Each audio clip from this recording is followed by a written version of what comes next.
Estas son las insulinas que hay actualmente en el mercado, ¿no? La clásica, la rápida, acción rápida, llamada regular, cristalina, es la que es transparente. Todavía hay las antiguas, que son muy buenas, ¿no? Son humanas. Ya no hay animales, ya. Todos son humanas o por genética o ingeniería, ¿no? La acción intermedia, la NPH, también todavía existe, muy buenas también las dos. Y hay incluso bifásicas, han mezclado regular con NPH, ¿no? Que se usa actualmente en el tratamiento. Pero, ahí está el negocio. Aparecieron los análogos. Estas tres de acción rápida, mucho más rápido que esta. ¿Cuán más rápido? Mientras que esta su efecto máximo lo ejercen a partir de las 3 horas, esta en menos de media hora. ¿Cuál es la ventaja de eso en la práctica? Si la recomendación es bajar lentamente las hiperglicemias, pero como eso es mi opinión, eso no le van a preguntar en el examen, le van a preguntar cuál es la ventaja, que estos son de acción más rápida. Si la otra es de 4 horas, son media hora, 3/4 de hora, ya le empieza a bajar rápidamente, ¿no? En segundo lugar, han salido también análogos. ¿Qué cosa es un análogo? Es una insulina que le has cambiado nomás uno de los aminoácidos y su efecto es que se hunde al mismo receptor de la insulina natural, ¿no? Pero su efecto puede ser o más rápido o más prolongado. Ese cambio de aminoácidos le da esos nuevos efectos, o más rápido o más prolongado, ¿no? De acción prolongada de la NPH también han salido análogos. Lo más usado es la glargina, también el detemir actualmente. Todo esto hay actualmente en el pH. Pero ustedes no se metan a hacer eso. No usen eso, ¿no? Es caro, carísimos, ¿no? Pero que sepan que existe, ¿no? Y también han salido bifásicas, ¿ves? Han mezclado acción rápida con acción. Por ejemplo, esta protamina sirve para prolongar el efecto de las hormonas, la protamina de la insulina. Entonces, al Dispro, que de acción rápida, le agregas un poco de protamina, su efecto dura más, ¿no? Esos son los que existen actualmente en el mercado. ¿Cuándo? ¿Qué tipo de insulina debo usar en el tratamiento de un diabético común y corriente que ya no responde a pastillas? La recomendación es insulina de acción rápida. Primero de acción rápida. Empezar con dosis pequeñas. Por ejemplo, 5 unidades antes de cada comida. Las insulinas de acción rápida siempre hay que dar con las comidas, nunca solas. Las corrientes se dan media hora antes de cada comida. En cambio, los análogos de acción rápida se dan 15 minutos antes de cada comida. Pero lo que ustedes deben grabar es que las insulinas corrientes de acción rápida se dan siempre con comidas. Si ustedes programan 5 comidas en el día como debería ser, quiere decir que le van a poner 5 inyecciones de insulina cristalina con comidas. En cambio, la de acción intermedia prolongada se da generalmente mañana y noche. Ya no vale la dosis una sola, ahora es 2 tercios en la mañana, 1 tercio en la noche. Esa es la indicación actual. Las insulinas de acción prolongada, 2 veces al día, sin relación a las comidas. 2 tercios de la cantidad que ustedes programen en la mañana y 1 tercio en la noche, ¿no? Generalmente la dosis de la noche es antes de las 7 de la noche, ¿no? Se supone que uno come a las 7, entre 6 a 7, ¿no? En fin. Tercero, si ustedes van a usar insulinas, muy bien, ustedes tienen que también programar el control de las glucosas. El control de las glucosas. Se recomienda esperar por lo menos, en el paciente usted ambulatorio común y corriente, esperar por lo menos 2 a 3 días para ver el efecto de la dosis que ustedes han indicado. Después de 2 a 3 días, ustedes se van a dar cuenta si estaban bien indicadas esa dosis o no. Si siguen altas las glucosas, procede el aumento de la dosis. Pero no es que hoy día aumento 6 y mañana le pido glucosa. No hagan eso. 2 o 3 días con esa misma dosis. Al cuarto día, nuevo control. ¿Y cuál es el control? Antes de cada comida le pido una glucosa. A ver cuál de las comidas me provoca más aumento de glucosa. Entonces, cuando voy a modificar la dosis, le aumento sobre todo en esas glucosas que ha aumentado. Ejemplo, el paciente puede tener antes de desayuno 150, antes del almuerzo 150, antes de la comida 200.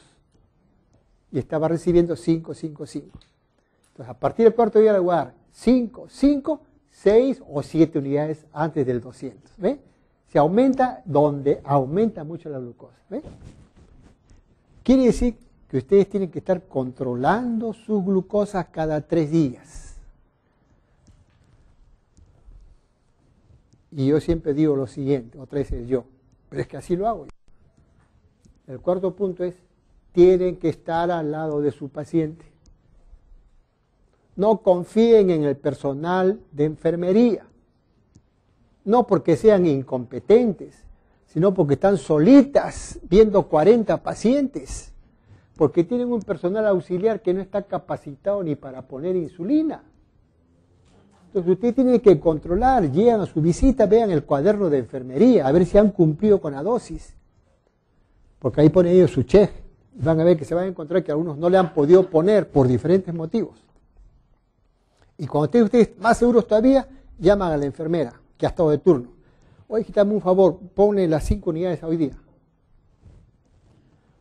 Y van a ver que muchas enfermeras quieren colocar 15, 20, 30 unidades de insulina, cuando son solamente 5 unidades, o ponen menos.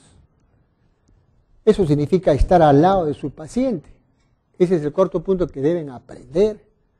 No confíen en el personal. No aprendan esas cosas en la atención de un paciente, ¿no? Eso lo arrastramos de nuestros antepasados, ¿no? El médico era...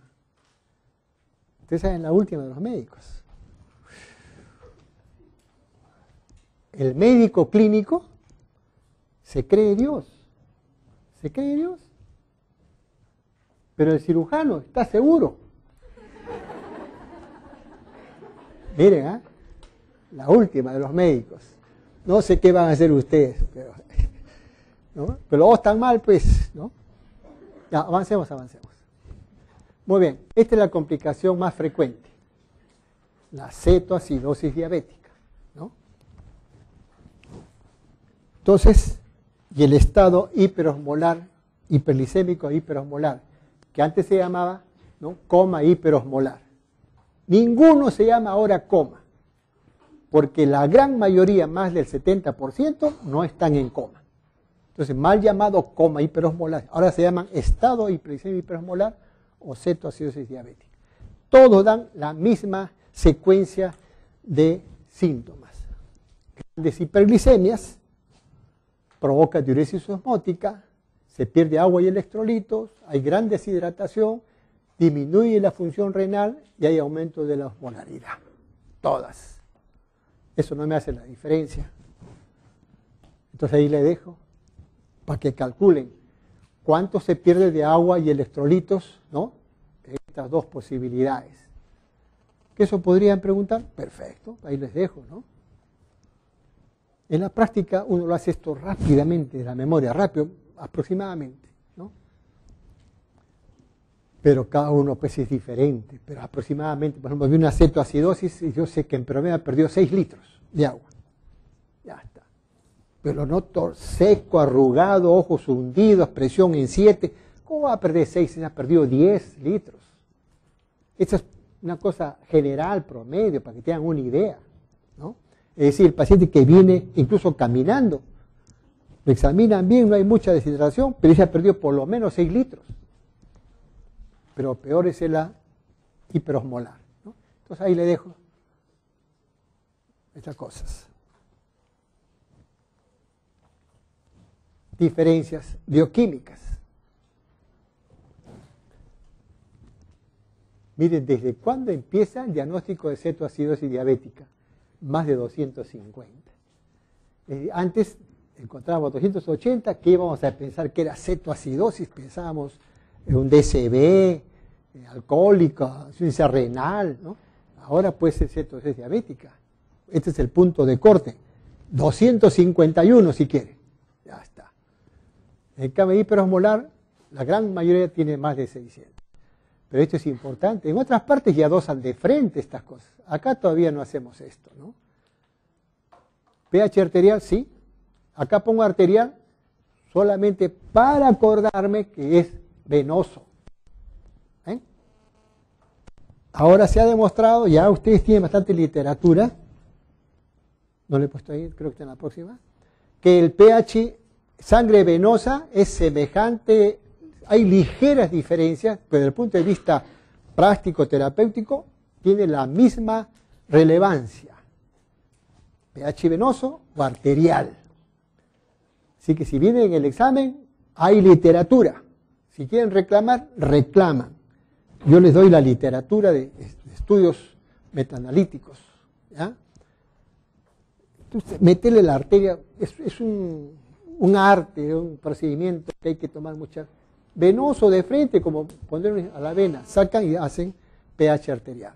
¿Ya? Es más rápido, más fácil, ¿no? Para el control. ¿Por qué? Porque cuando ustedes tratan cetoacidosis diabética, ¿acaso le van a hacer solamente un pH? Cada 2 horas van a tener que hacer pH. Y a la arteria no le van a estar pesincando varias veces. Por eso ahora se emplea pH venoso. Venoso. Acá están las diferentes bicarbonatos, cetonuria. Acá pongo una cruz porque es cierto. Muchos estados hiperosmolares pueden tener cetonuria o cetonemia. ¿No? Eso no quiere decir que no sea hiperosmolar. La acidosis diabética tiene gran cantidad de cuerpos cetónicos. La osmolaridad sérica, el hiperosmolar, casi todos tienen más de 320, a que es variable, de acuerdo a la cantidad de glucosa, ¿no? Y el anion gap, ¿no? Más de 12. ¿Muy bien? Diferencias. Clínicamente, de repente pues van a estar en una posta donde no hay ni laboratorio. Esto les va a ayudar. Llévense esas copias para donde vayan, donde sean desterrados, ahí llévenlo, ahí. Les va a ayudar, porque está mascadito. Mire, esto es lo que busca de un paciente que esté en coma sabiendo que es diabético. Ese es el síndrome de acidosis metabólica. Hiperventilación, piel tibia sonrosada, hipotensión arterial, puede haber problemas digestivos, incluso ilio, puede haber hemorragia digestiva, hipotermia. Pero lo importante de esto es, ¿qué significa encontrar, por ejemplo, hipotermia en una cetoacidosis diabética? ¿Ven? Van a ver más adelante. Severidad de cetoacidosis. Mire cuando es ligera. El paciente viene caminando. Doctor, me han dicho que tengo cetoacidosis. Viene caminando y le dice así al doctor, me han dicho que tengo cetoacidosis. El que tiene moderada ya está un poco somnoliento, lo traen los parientes. Este que está severa, ya lo traen ya los policías, todo la calle de los bares donde han estado tomando, ahí viene, ¿no? Miren la severidad, pH, básico. Miren la glucosa, no me ayuda, en la mayoría, o en todos, por lo menos. Pero en cambio el pH sí te va a ayudar. Menos de 7 ya es una cetoacidosis severa. Bicarbonato menos de 10. Eso explica, acá falta todavía la osmolaridad, por lo cual explica el coma, ¿no? Acá está lo que le decía. Harrington, diabetes, medicina diabética, el año 2012. Una muestra de sangre venosa es apropiada para evaluar pH, bicarbonato y potasio. Las 3, apunte si quieren reclamar esa pregunta en caso venga, ¿no? Claro. Si algo aprende el alumno de pregrado, es que se vuelve reclamón. Todo reclama. Todo reclama. Muy bien. Miren eso. Como clínicamente yo me puedo dar cuenta si su acidosis es severa. Clínicamente. Viene un paciente que está en coma y respira como cualquier coma. No acidótico.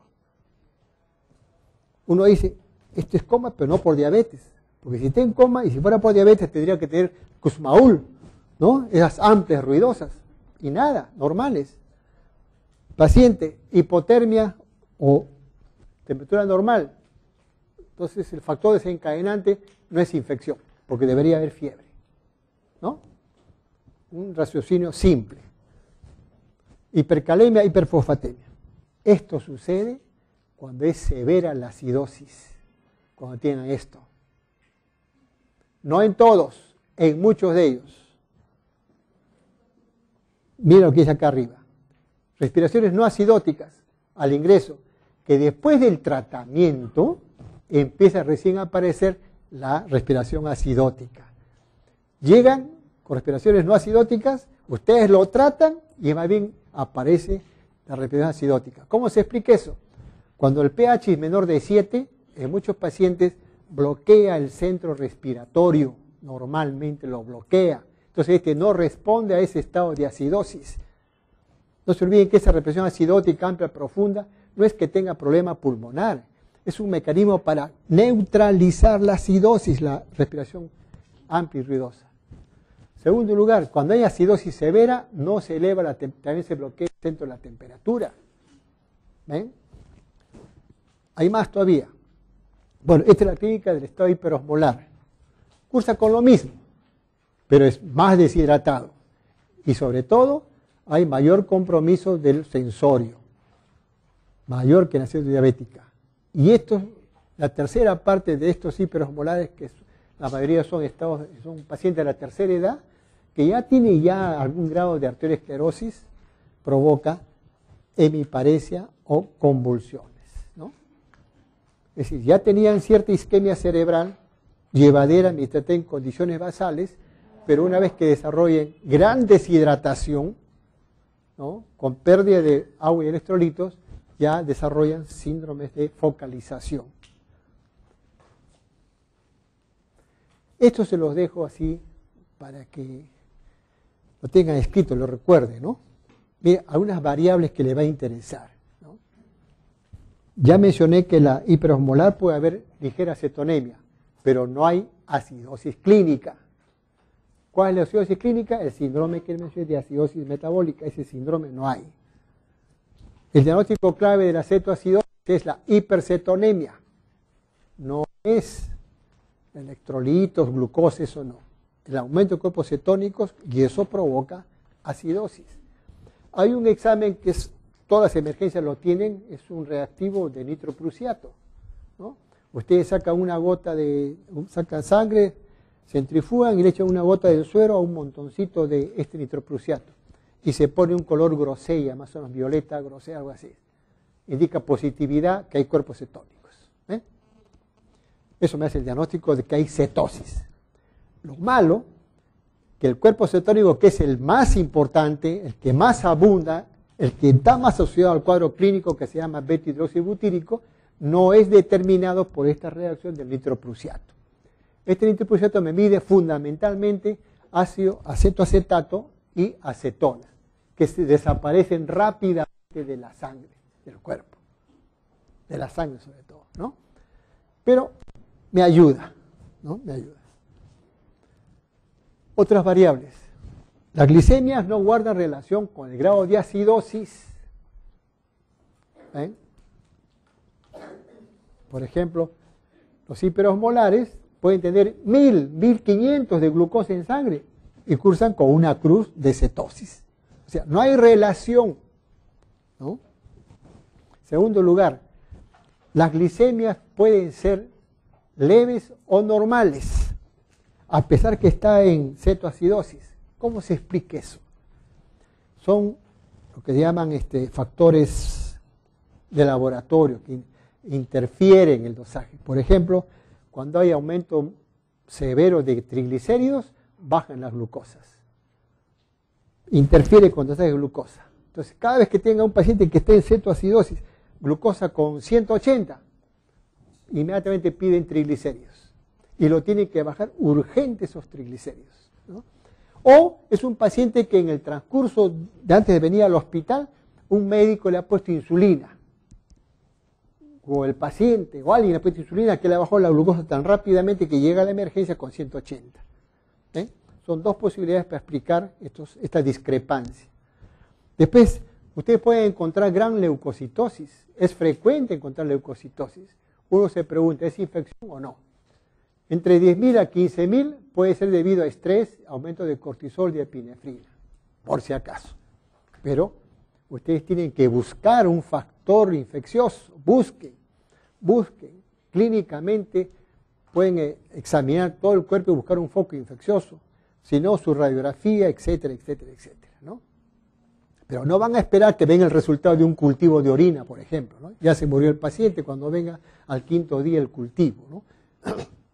En esos casos que creen que hay fuerte sospecha, por ejemplo, doctor, mi paciente se ha puesto mal a la semana de haber sido operado de próstata.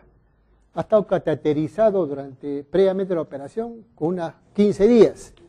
Ese antecedente, en este paciente que está con cetoacidosis, les hace sospechar que de repente es una infección urinaria y lo tratan al paciente, ¿no?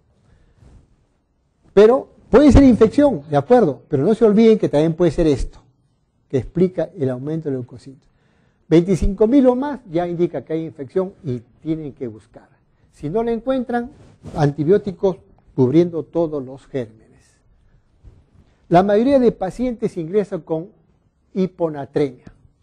Otra vez la bendita hipertrigliceridemia, interfiere el dosaje de glucosa y sodio. Entonces yo puedo tener glucosa no tan elevada y sodio bajo, se debe a hipertrigliceridemia. Entonces en estas dos situaciones, tratar los triglicéridos. Si yo tengo un paciente que tiene hiperglicemia, que tiene sodio normal o alto al ingreso, sodio normal o alto, me está sugiriendo que este paciente perdió más agua libre, porque la mayoría entra en hiponatremia. Pero encontrar un sodio alto, imagínense un cetoacidosis diabética, sodio alto, ¿cómo explicar eso? Que ha perdido más agua libre que electrolitos, por eso se eleva el sodio.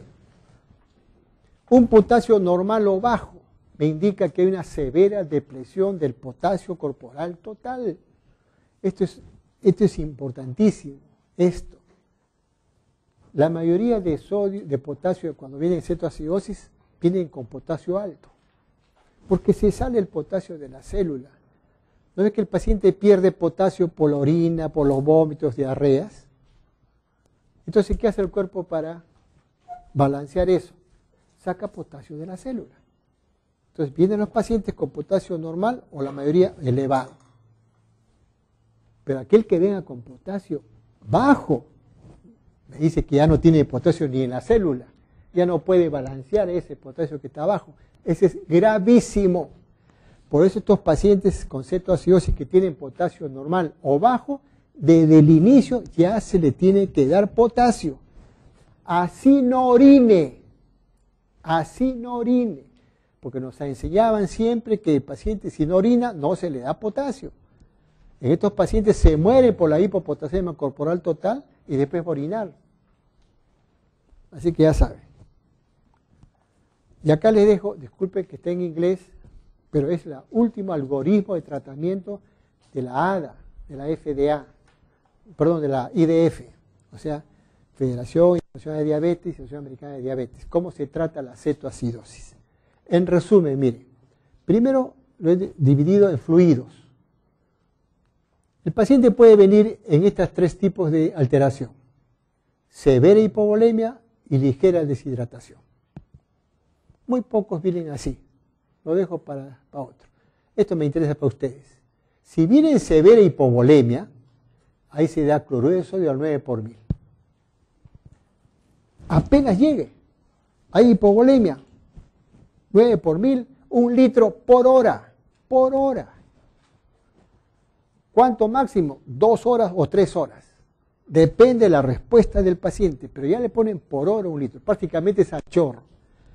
Pero si el paciente viene con una ligera deshidratación, entonces todavía le da tiempo para pedir sodio sérico. ¿Ve? Pues tienen que corregir el sodio. ¿Saben corregir el sodio? La glucosa normal, partan que es hasta 100. El paciente viene con 400. Tiene 300 más, ¿no es cierto? Perdón, 400 más. Muy bien. Si el paciente viene con sodio bajo, 134. Entonces, por cada 100 miligramos de glucosa, por encima de lo normal, o sea, 4 veces, se agrega 1.6 de sodio. Entonces multipliquen 4 por 1.6, salen 5, creo, ¿no? 5 punto y pico. Ese punto y 5 lo suma al sodio que salió de 134, sale 139. Ese es su verdadero sodio. 1.6 por cada 100 miligramos de glucosa por encima de lo normal.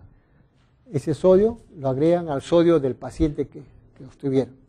Muy bien, entonces una vez que está corregido el sodio, en este paciente que está ligeramente deshidratado, 3 posibilidades. Que salga alto o normal o que salga bajo. Si sale alto o normal, siguen hidratando pero con una solución ya al medio normal, 0,45%. Solamente cuando el sodio sale bajo, siguen con al 9 por 1000, ¿no?, de cloruro de sodio. Ahí está la velocidad y la cantidad. No conviene dar, si sale el sodio normal o alto, darla al 9 por 1000. Ahí está, bien claro acá la explicación. Y una vez que tengan todo esto, ustedes hidratan esto hasta que la glucosa llegue a 200 en la cetoacidosis o 300 en el estado hiperosmolar. Eso vamos a ampliar más adelante. Ese es fluidos. Luego, insulina. Lo primero que tienen que hacer es lo siguiente. Este paciente tiene, si el paciente está muy mal, le tienen que dar insulina. Aunque sea un bolito, un bolo. El bolo no pasa generalmente de 10 unidades en bolo. Pero como la mayoría no está muy mal, nos da tiempo de pagarle solamente cloruro de sodio. Toda su cetoacidosis, dele cloruro de sodio.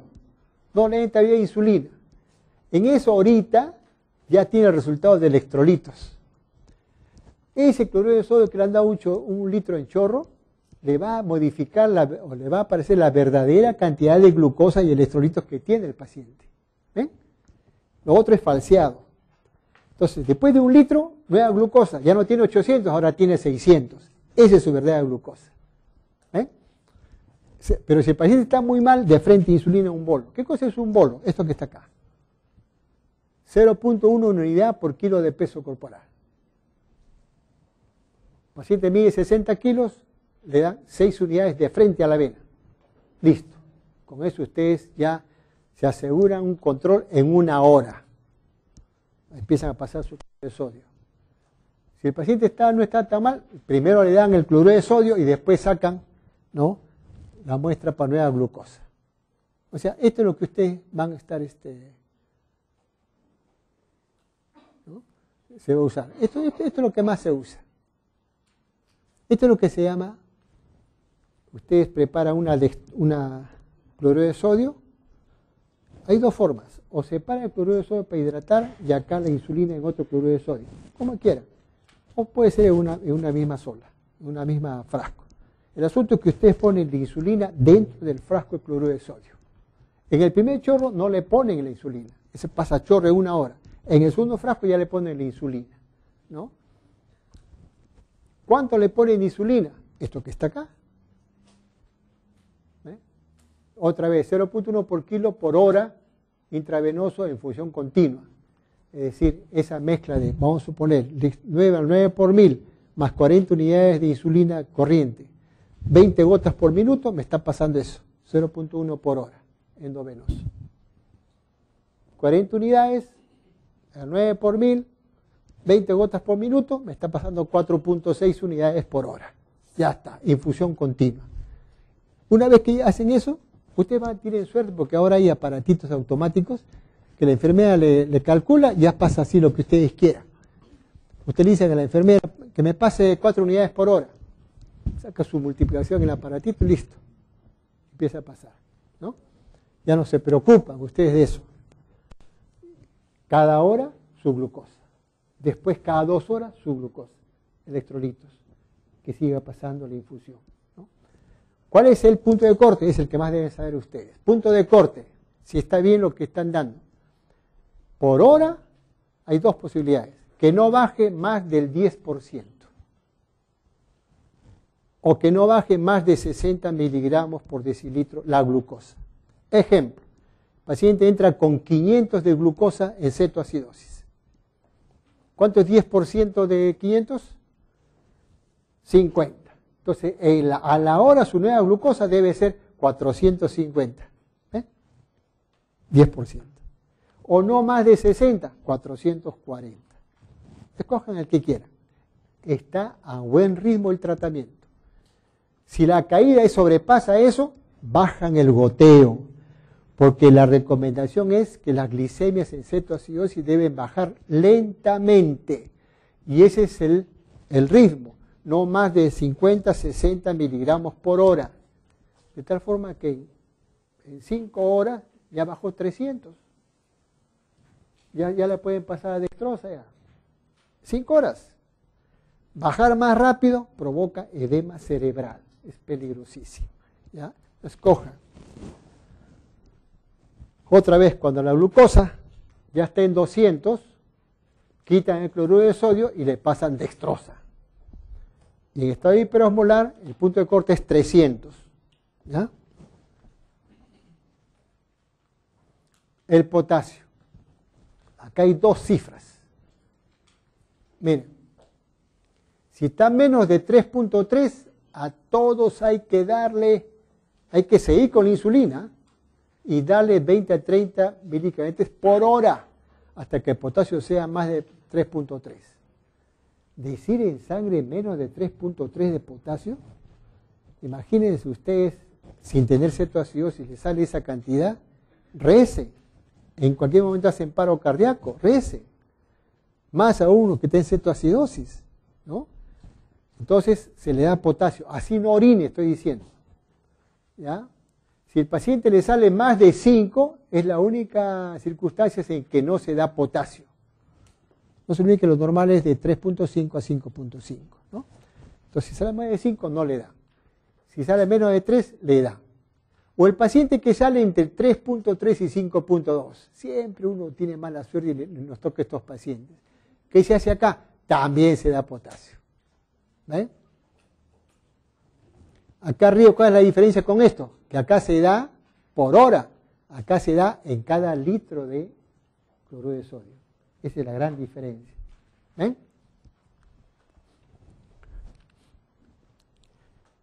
El problema de ustedes es que para el examen tienen que saber esto.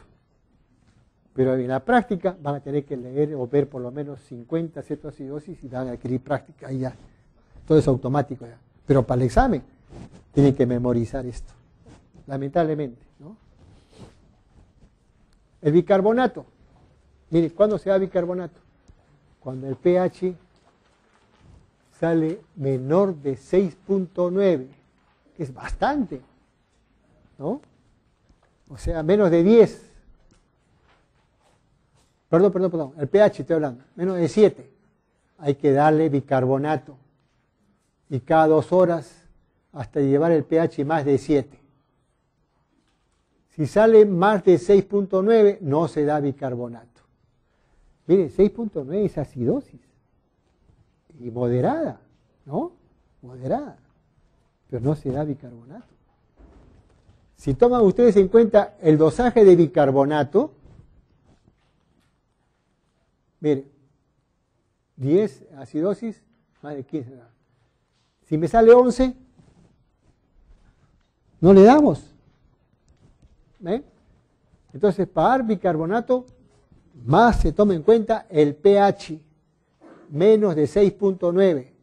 Y si toma en cuenta el bicarbonato, porque no puedo hacer pH, tiene que ser menos de 10 para dar bicarbonato. Y aún así, menos de 10 cuando se acompaña de un trastorno de la hemodinámica corporal.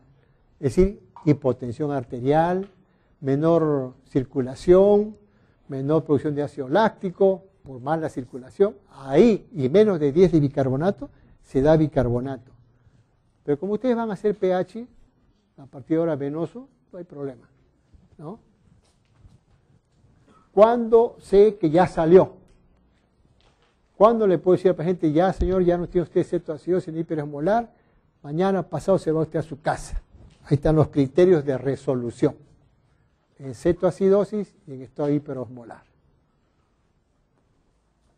Avancemos, ahí se los dejo, ¿ya? Hipoglicemia, en la nueva definición, 70 miligramos. Ya no es 48, 45, 50, no, 70 miligramos. Hipoglicemia, ¿no?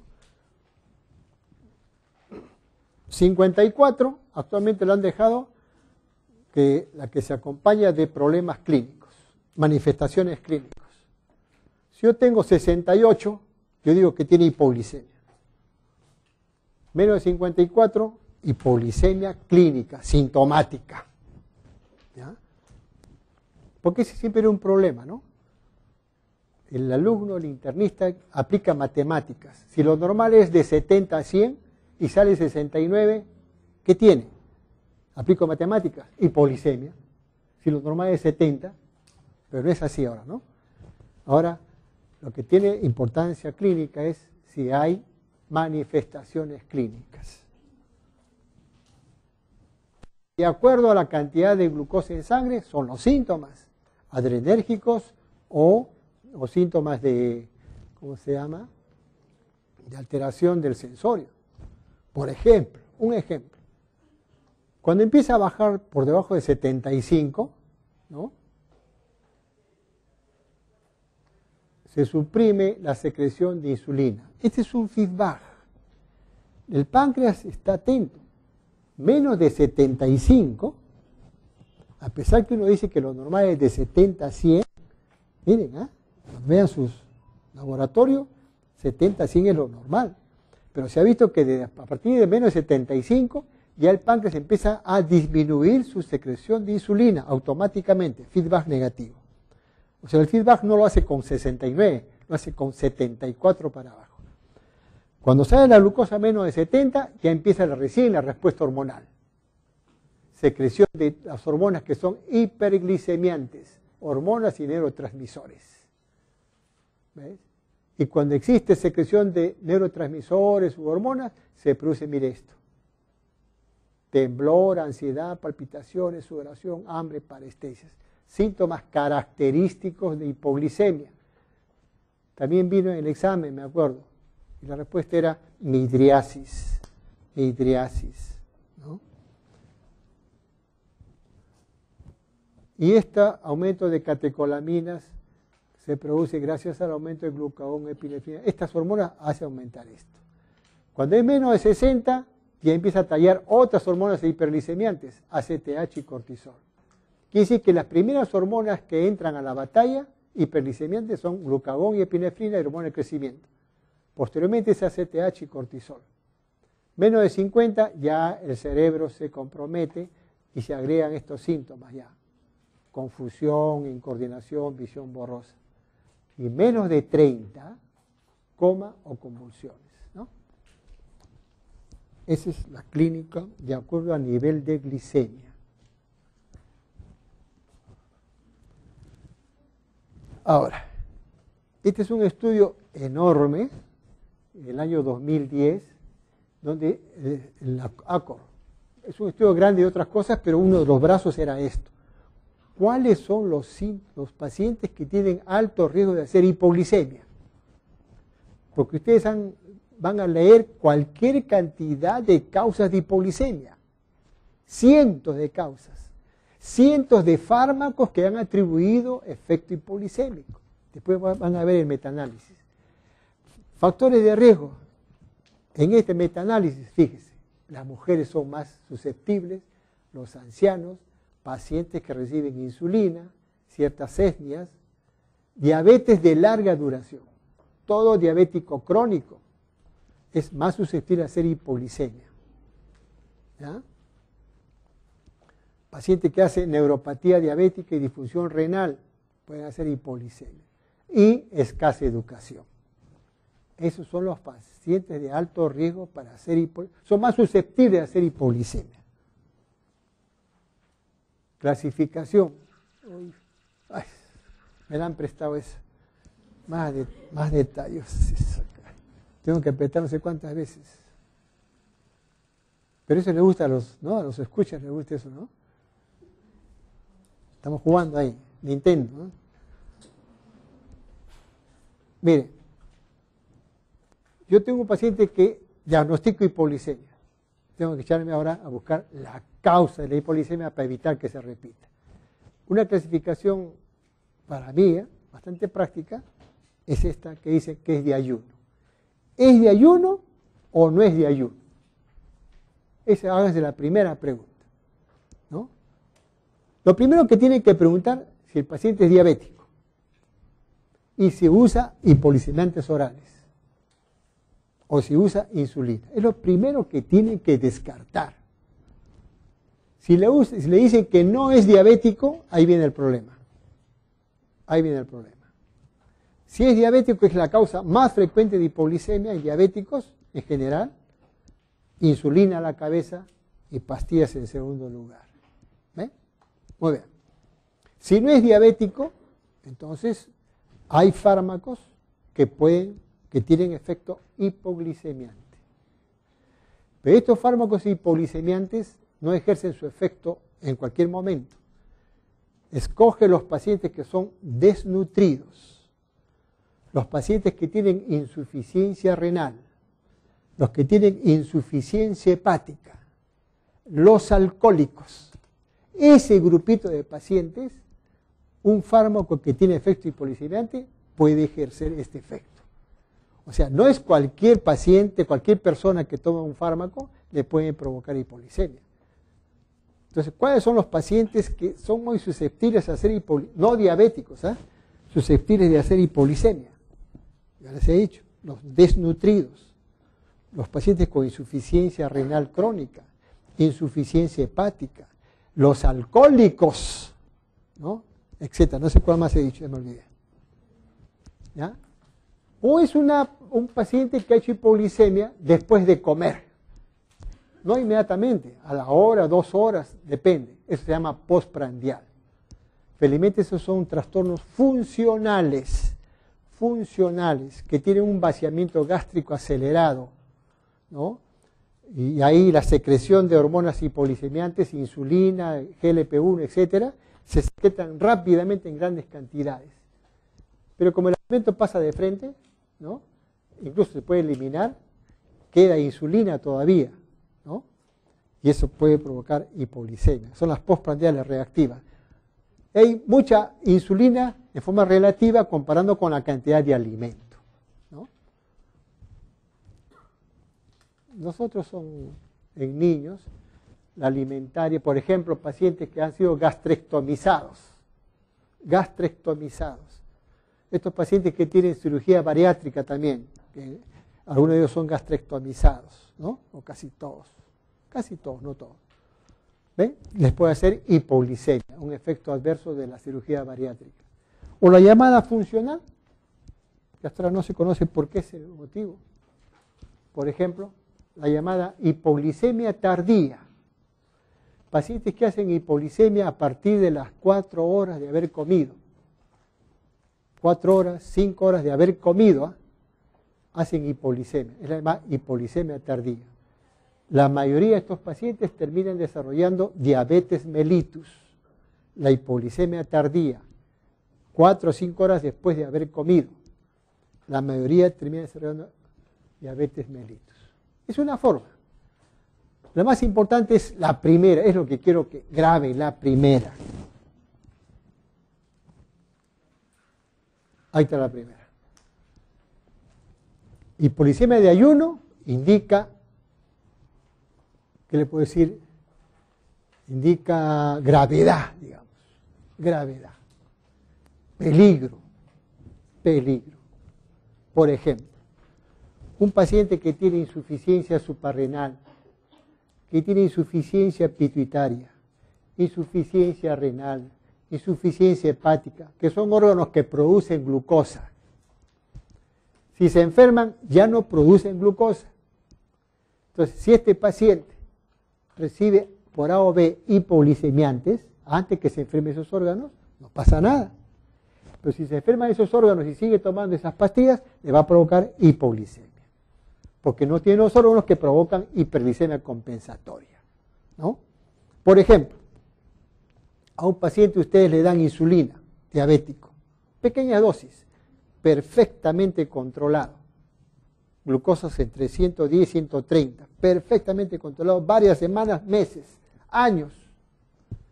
De repente viene, lo traen en emergencia en hipoglicemia. Entonces lo primero que uno dice es, seguro que se ha puesto mucha insulina, seguro que ha tomado licor, lo más frecuente acá en el Perú, por eso ha hecho la hipoglicemia. Niegan totalmente. Doctor, yo mismo le he puesto la insulina y le demuestra lo que le ha puesto. Entonces seguro que no ha comido, ha tragado, doctor. Seguro que ha tenido vómitos, diarreas. Nada, doctor, está estítico hace un mes. Todo niega. ¿Cómo explicar entonces la hipoglicemia? Con todo igual durante meses o años.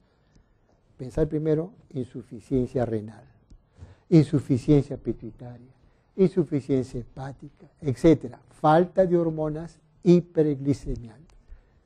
Resulta que este paciente, de adulto joven, había tenido tuberculosis pulmonar y ahora está desarrollando insuficiencia adrenal post-tuberculosis. Sencillo, ¿no? Eso es lo que tienen que tomar en cuenta, ¿no? Esto indica gravedad. De repente, todos los órganos endocrinos que producen hiperglicemia, normales, pero me ha hecho hipoglicemia de ayuno, ese paciente. Ha comido normal. En la mañana fueron a despertarlo y eran 11 de la noche y seguía profundamente dormido, sudando el cuerpo, la ropa húmeda, ha hecho hipoglicemia. ¿Ven? ¿En qué hay que pensar? Un hiperinsulinismo endógeno. Exceso, o sea, es un tumor de pancreático, de células beta o de células no beta. Un hiperinsulinismo endógeno, en general. Es decir, el paciente tiene un tumor que está produciendo mucha insulina en forma anacrónica, autoritaria, no sé, dictatorial. Todas las hormonas se secretan de acuerdo a las necesidades. Pero cuando hay un tumor, ese tumor trabaja por su cuenta, no le interesan los niveles de glucosa, sigue produciendo grandes cantidades de insulina. Eso me provoca hipoglicemia de ayuno. Entonces, cada vez que tenemos un paciente con hipoglicemia de ayuno, descartamos primero insuficiencia de endocrino, de órganos endocrinos. Si no, descartamos una hiperinsulinismo endógeno. Si un paciente tiene diabético, encima tiene una enfermedad autoinmune, o tiene un LADA, una diabetes autoinmune, y más hipoglicemia, entonces yo pienso en estas posibilidades. Anticuerpos antiinsulina o anticuerpos antirreceptor de insulina. Eso me puede hacer también hipoglicemia, ¿no? Ustedes dirán, ¿por qué los anticuerpos pueden producir hipoglicemia? Por ejemplo, antiinsulina. ¿Por qué producen hipoglicemia si yo estoy bloqueando el efecto de la insulina? Resulta que esta unión de anticuerpos antiinsulina es transitoria. Sale la insulina, los anticuerpos se unen rápidamente. Pasan horas nada más y se separan otra vez y quedan grandes cantidades de insulina que no actuaron, ni tampoco se metabolizaron, porque todas las hormonas que están transportadas por proteínas no se metabolizan, tienen que separarse, ¿no es cierto? Entonces estos pacientes, una vez que se separan, hacen hipoglicemia. ¿Y cómo un anticuerpo antirreceptor de insulina me puede provocar hipoglicemia? Porque estos anticuerpos antirreceptor tienen efecto insulínico. Es un anticuerpo con propiedades insulínicas. Se une al receptor de insulina y provoca efecto insulínico. Entonces, estas hipoglicemias en diabéticos que no tienen problemas de insuficiencia de órganos endocrinos, pensar en producción endógena de insulina, que puede ser un tumor o no tumoral, o, por ejemplo, un paciente que ha recibido sulfonilurias. Es el caso de un paciente que tuvimos en la sala, Julián Arce, muchacho de 18 años, con hipoglicemia, somnolencia profunda, no era diabético, se buscó todas las causas, todo negativo, todo era normal, buena presión, bien nutrido, riñón, todo normal, está en hipoglicemia. Entonces, el doctor Lanfranco, que en paz descanse, don Carlos, le dijo a la familia, tráigame todos los fármacos que tome este paciente. Busque bajo su colchón, en su gaveta principal, y acá en el hospital mandó a sacar todos los colchones debajo, todo. Y se encontró un producto que se usaba para el acné. Para el acné, el chico sufría de acné. Y en la constitución del producto había cloropropamida, que es un hipoglicemiante oral. Dosis pequeñísimas, pero es la única explicación, que un muchacho joven, darle un poquito de hipoglicemiante, provocó hipoglicemia. ¿Ven? Simplemente les cuento esto para que nunca tiren la toalla, traten de buscar causas de hipoglicemia. Descartar que están fallando las hormonas hiperglicemiantes o que se está produciendo exceso de insulina. ¿Por qué el paciente con insuficiencia renal le hace hipoglicemia? Porque el riñón metaboliza insulina. De la cantidad total de insulina que se produce en 24 horas, el riñón metaboliza 40% de insulina. Casi mitad con el hígado. Si se me enferma el riñón, hay 40% que no va a ser metabolizado y va a actuar. Entonces, un diabético de repente le hace hipoglicemia espontánea de ayuno. Descartar insuficiencia renal, por eso les digo, ¿no?